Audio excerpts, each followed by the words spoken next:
Growing up, right, one of the messages I always got, was you need to be humble. Being humble is a virtue. You need to be humble.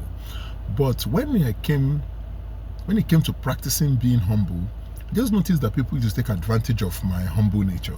They'll take what belongs to me and try and act like, oh, they didn't know they took it, or try and act like it's not a big deal, simply because they knew that I would not make a fuss about it, I would not fight about it, I would not fight them for it. And this humble nature was what took me to go on an interview one day. When I was being interviewed, the lady looked at my resume and said, "Is this all you've done?" And I was like, "No." I mentioned some other things I've done, like I've written books, I've done seminars. And so she was like, "Why didn't I put it here?" I was like, "Well, I don't want it to be like I'm bragging." And she was like, "What?"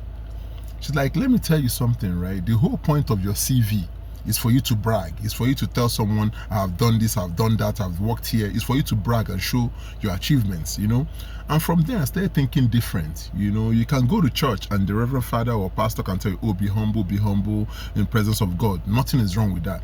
But if you bring that be humble spirit to your workplace, when you are humble, you don't want your achievement to speak for you. You don't want to reach for the high positions that you want simply because you are humble and you're waiting for one day they'll reward your being quiet and being humble. Look around you, man.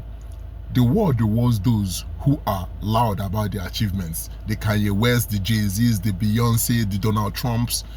Those are the people who get rewarded. Those who are braggadocious about their achievements. They may be humble in nature, but their achievement is loud. They always let you know, I've done this, I can do that, and I can do this. So even if you are one of those people that you believe in this be humble spirit, the real world doesn't work like that.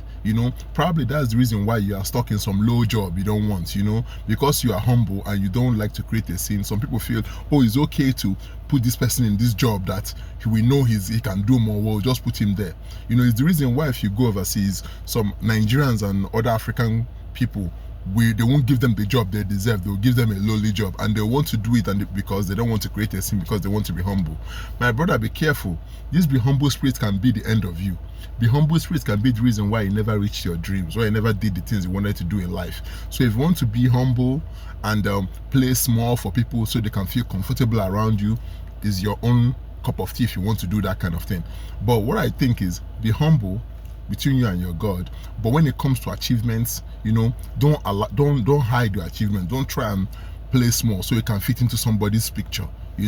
Let your achievement speak for you, and tell people what you have done, but not in a way that is annoying, but in a way that they know that you can do that stuff.